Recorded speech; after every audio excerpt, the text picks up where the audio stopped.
SBA arreston presidentin e Venezuelës Nicolás Maduro, akuzohet për narkoterrorizëm.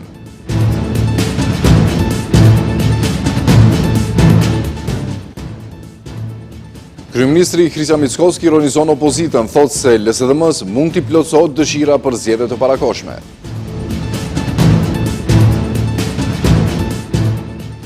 Enti shtetëror i statistikave publikon të dhëna të reja. Nataliteti mbetet i lartë te komunat me shumicë shqiptare.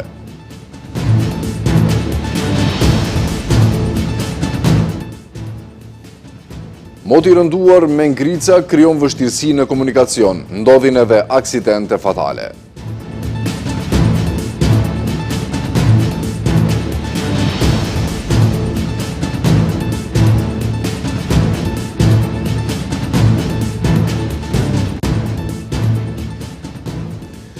Të nderuar shikues, përshëndetje, po nisim këtë edicion të lajmeve me zhvillimet më të fundit nga bota. Shtetet e Bashkuara të Amerikës kanë arrestuar sot presidentin e Venezuelës Nicolás Maduro dhe gruan e tij. Presidenti amerikan Donald Trump ka njoftuar se kanë realizuar një operacion briljant, siç e ka cilësuar ai, duke hapur rrugën për gjykimin e presidentit venezuelian në një gjykatë amerikane. Ministri i Mbrojtjes i Venezuelës Vladimir Padrino López deklaroi se Venezuela refuzon fuqimisht praninë e trupave të huaja në territorin e saj.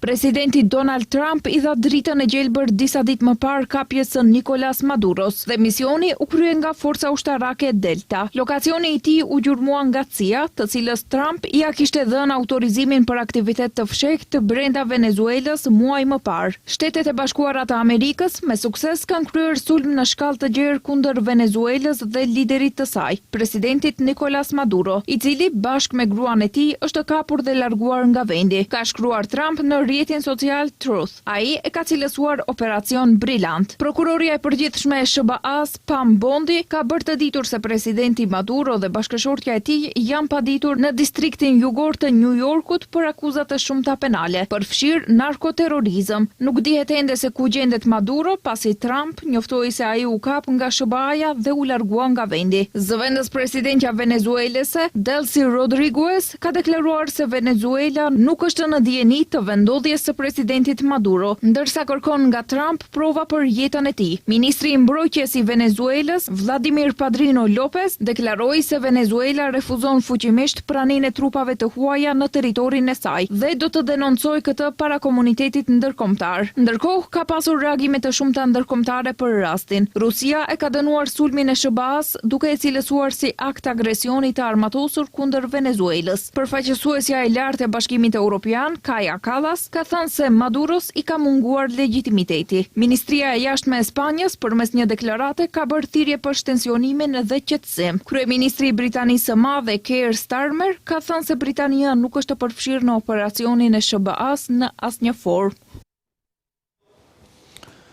Vazhdojmë më tej me zhvillimet nga vendi. Opozitarët në vend kanë akuzuar pushtetin se po i lë qytetarët në gjendje të vështirë. Sipas partisë opozitare LSDM, në buxhetin shtetëror nuk ka mjete për rritje të pagave për punëtorët, nuk janë parapar mjete për ulje të çmimeve të larta. Për dallim nga opozitarët, kryeministri Mickoski sot ka folur për uljen e inflacionit. Duke u përgjigjur opozitës, ai tha se ata duhet të kenë kujdes kur flasin për zgjedhjet parakohshme, sepse dëshira mund edhe të plotësohet. Lidhja Social-Demokrate e Maqedonisë ka vlerësuar se viti 2026 do të jetë vit i vështirë ekonomik për qytetarët e Maqedonisë. Sipas partisë opozitare, në buxhetin shtetëror nuk ka mjete për rritje të pagave për punëtorët, nuk janë parapar mjete për ulje të çmimeve të larta, por nuk ka mjete as për rrogë minimale prej 600 eurosh. Tashmë mungoj në 1 miliard euro. Gjithçka është shtrenjtuar, ndërsa shtrenjtimi i energjisë elektrike do të sjellë rritje edhe të çmimeve të tjera. Qeveria deri në zgjedhje do të përpiqet të mashtrojë qytetarët me manipulime dhe hedhje pluhuri në sy. Prandaj viti 2026 do të jetë i vështirë. Pas zgjedhjeve gjithçka do të dalë në shesh. Atëherë problemet do të zgjidhen me një problem edhe më të madh, migrantët. Për dallim nga opozitarët dhe vlerësimet e tyre të situatës, kryeministri sot ka folur për uljen e inflacionit.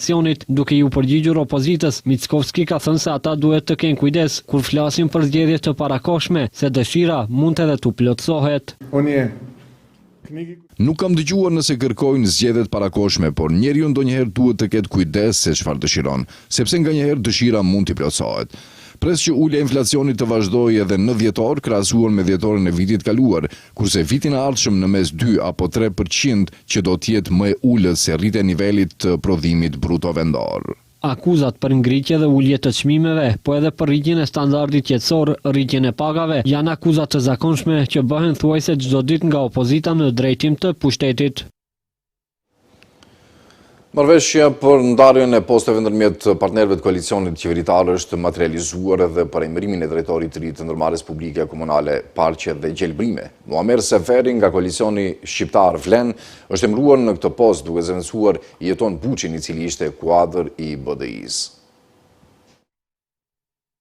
Ka filluar të zbatohet edhe në praktik marrëveshja parazgjedhore mes koalicionit Vlen dhe kreut të ri të qytetit të Shkupit Orse Gjeorgjevski për emërimin e drejtorëve shqiptar në disa ndërmarrje publike të qytetit. Kësaj ushtrues detyre drejtori i ndërmarrjes publike komunale Parqe dhe Gjelbrime është emëruar Muamer Seferi nga koalicioni shqiptar Vlen. Për këtë kanë njoftuar nga ndërmarrja publike Parqe dhe Gjelbrime përmes një postimi të shpërndarë në rrjetet sociale, përmes të cilit i kanë uruar realizim të suksesshëm të ideve dhe projekteve të reja Seferit. Muamer Seferi është emëruar në pozitën ushtrues detyre drejtori NP Parqe dhe Gjelbrime Shkup. Drejtorit të ri i uroj më suksese në punë dhe realizim të suksesshëm të ideve dhe projekteve të reja për përmirësimin e cilësisë së mjedisit jetësor në qytetin tonë, në interes të gjithë qytetarëve. Me njoftim pas marrjes së opozitës ka dalë edhe vetë Seferi, i cili në rrjetet sociale ka thënë se kjo detyrë përfaqëson një besim të madh dhe një obligim serioz për të punuar me përkushtim në shërbim të qytetarëve dhe interesit publik. Mes tjerash, ai ka falenderuar edhe krerët e Vlenit. Jam i bindur se me punë të ndershme, menaxhim efikas dhe bashkëpunim institucional, do të arrijmë rezultate konkrete në përmirësimin e hapësirave të gjelbra dhe shërbimeve publike në interes të qytetarëve. Në mënyrë të veçantë, shpreh mirënjohjen time të sinqertë për kryetarin e Lëvizjes Besa, Bilal Kasami, si dhe për krerët e koalicionit Vlen për besimin e dhënë. Përpos ndërmarrjes publike Parqe dhe Gjelbrime, drejtor shqiptar sipas marrëveshjes dypalëshe pritet të ketë edhe ndërmarrja publike higjiena komunale, pozitë të cilën pritet ta merr LD-ja e Izet Mexhitit, e cila është pjesë e koalicionit Vlen. Raporti vjetor i antishtetëror të statistikave ka nxjerrë statistika të reja për trendin e zhvillimit popullsisë. Edhe në këtë raport ka vazhduar mbizotroj trendi i lindjeve më të larta në komunat me popullsi kryesisht shqiptare. Nataliteti vazhdon të mbetet i lartë në vend banimet shqiptare në Republikën e Maqedonisë së Veriut, kështu thuhet në raportin vjetor të entës shtetëror të statistikave. Sipas raportit, rritje pozitive natyrore është shënuar vetëm në rajonin e Shkupit, ndërsa në rajonet tjera të vendit numri i vdekjeve tejkalon ndjeshëm numrin e lindjeve. Haraqina rezulton komuna me natalitetin më të lartë në nivel shtetëror, pas saj renditen Studeniçani, Saraj, Likova, po edhe disa komuna tjera me shumicë shqiptare. Rritje pozitive pati vetëm në rajonin e Shkupit, kryesisht në Saraj, plus 8.4, Çajër, plus 5.5, Haraqin, plus 10.5, Studeniçan, plus 9.7, Likov, plus 6.2, Zelenikov, plus 5.3 dhe Shutorizare, plus 5.2 për 1.000 banor. Rënja më e madhe ishte në Novosel, minus 14.8 dhe Novac, minus 13.7. Numri i martesave vitin e kaluar u ul për 1.600 dhe divorcet u rritën për 259. Numri më i madh i divorceve për 1.000 martesa ishte në rajonet e Vardarit, Lindjes dhe Juglindjes, mbi 200. Sipas të dhënave, më pak shkurorzime për 1.000 banor janë regjistruar në Vefçan dhe Qendër-Zhup, si dhe në komunat Sopisht, Likov, Haraqin, Saraj dhe Peshqev. Të dhënat për natalitetin i kanë pëlqyer kreut të komunës së Haraqinës, Daud Beqiri. Në një reagim i parë i Haraqinës ka potencuar se ky është treguesi më i mirë në nivel shtetëror dhe dëshmi se Haraqina është një nga komunat më vitale dhe më me perspektivë. Në një kohë kur shumica komunave përballen me rënje të popullsisë, Haraqina dallohet si shembull pozitiv fal familjeve të reja, komunitetit të fortë dhe vlerave që ruhen ndërbreza.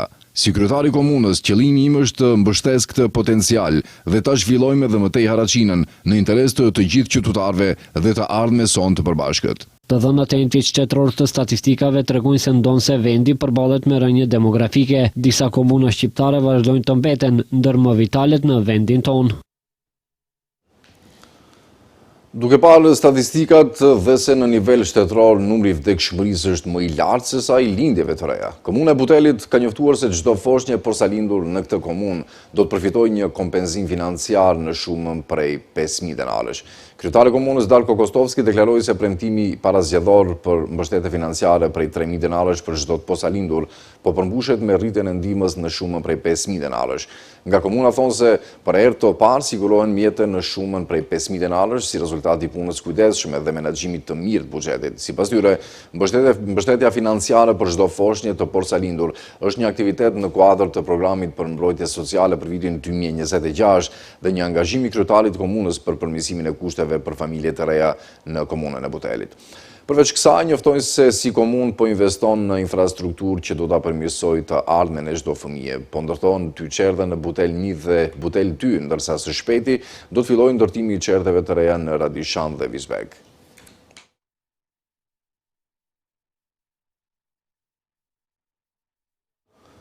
Moti i rënduar i këtyre ditëve i shoqëruar me rreshje dhe ngrica ka krijuar vështirësi në komunikacion. Kjo gjendje ka rezultuar edhe me aksidente. Në një prej aksidenteve më tragjike, 2 persona nga Gostivari kanë humbur jetën pasi që vetura me cilën udhëtonin ka rënë në lumin Radika. Ndërkohë, qendra e menaxhimit krizave u bën thirrje qytetarëve të ngasin me kujdes, të ndjekin rekomandimet e shërbimeve kompetente dhe të përdorin pajisje dimërore.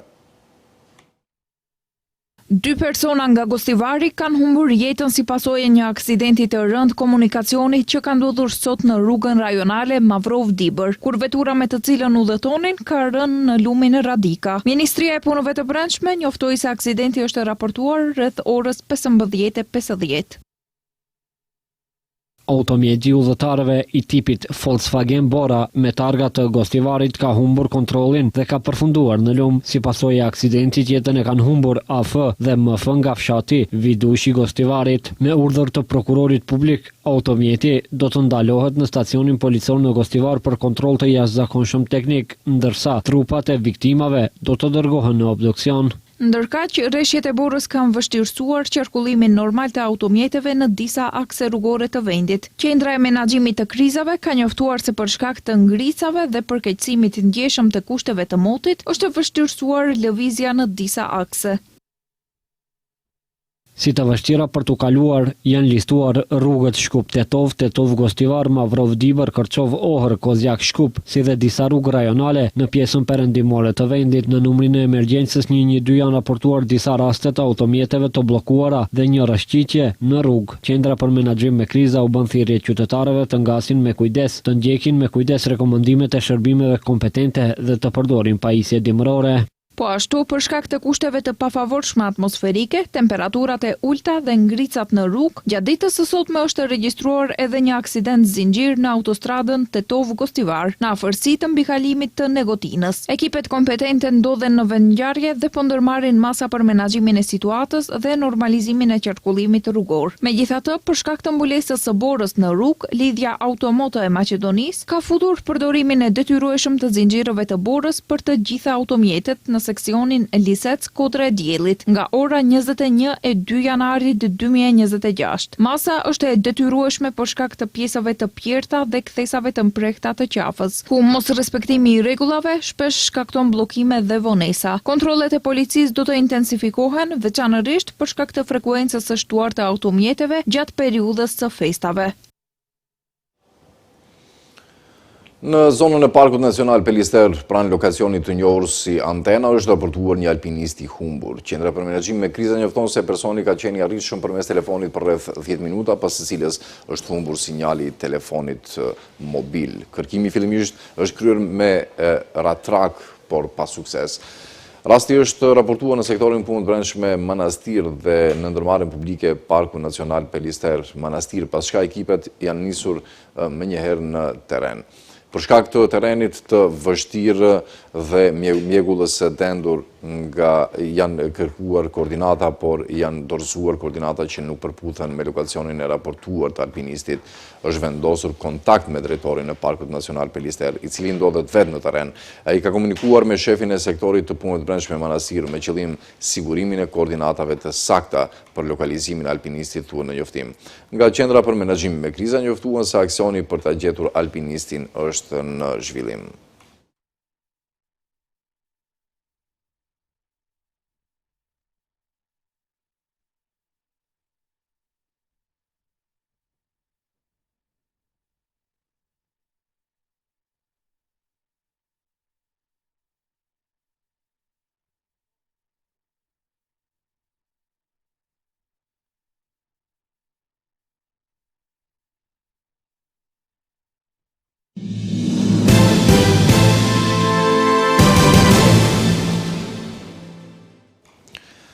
Është mëtej me lajmet, ka përfunduar procesi numrimit të votave në vendvotime në zgjedhjet e 28 dhjetorit në Kosovë. Zëdhënësi Komision Qendror Zgjedhjeve Valmir Elezi theksoi se aktivitetet e KQZ-s janë përqendruar në qendrën e numrimit të rezultateve, ku nga data 2 janar janë duke numëruar më shumë se 16.000 flet votimet nga votimi i zhvilluar më 27 dhjetor në 29 përfaqësi diplomatike dhe pas ditën e së shtunës do të fillojë numërimi i flet votimeve nga votimi përmes postës që deri më tani janë sjellë në Kosovë. Lëvizja vetëvendose ka mbritur në mbi 433.000 vota si partia më e madhe e kandidati i saj për kryeministër Albin Kurti i prind listës me 355.248 vota.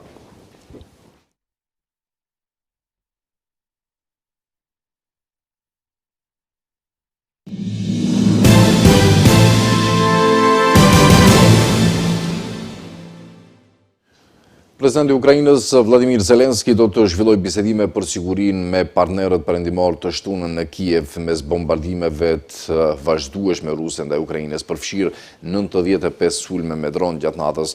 Forcat ajrore të Ukrainës thanë se kanë kapur 80 nga dronët dhe raportuan se nuk ka pasur viktima, por një sulm i mëparshëm më 2 janar që goditi një zon banimi në qytetin verilandor Ukrainës të Kharkivit, plagosi më shumë se 31 persona dhe vrau 2 të tjerë, përfshirë një fëmijë 3 vjeçar. Sulmet dhe bisedimet për sigurim po zhvillohen mes një vale përpjekjesh të mbështetura nga SBA për t'i dhënë fund luftës gati 4 vjeçare në Ukrainë.